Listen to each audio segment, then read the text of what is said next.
Samantala, sa iba pang balita, Huwebes ng gabi natagpo ang duguan sa kanyang tanggapan si Cagayan de Oro Congressman Benjamin Bernaldo. Agad siyang isinugod sa New Era Hospital bago ilipat sa St. Luke's Medical Center.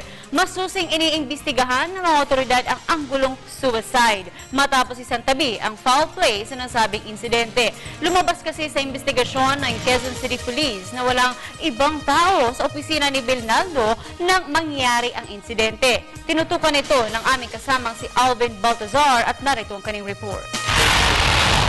Tuluyan ang isinaisang tabi ng pamuno ng QCPD ang anggulo ng foul play kaugnay ng pagkakatamo ng tama ng bala ng baril kagabi kay Cagayan de Oro 1st District Congressman Benjo Bernaldo sa mismong silid nito sa Room 215 South Wing ng House of Representatives. Bagamat hindi pa may tuturing na case closed ang insidente, sinabi naman ni QCPD Director Senior Superintendent Richard Albano na halos patapos na din ang kanilang investigasyon.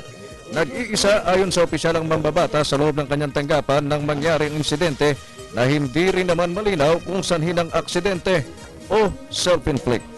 Kung makikita yung opisina niya, may sarili siya.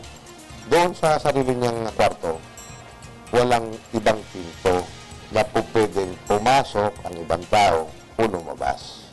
Second, nung pumutok, yung pumunta na yung isang staff niya, si Anton, nakita niya na si Congressman nag-iisa. Maingat ang mga otoridad sa anggulo ng suicide.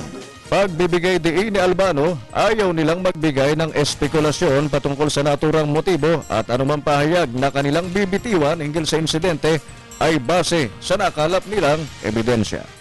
Ayoko kasi mag-speculate kung ano lang yung ebidensya, yung nagawa natin ng interview, hanggang doon lang.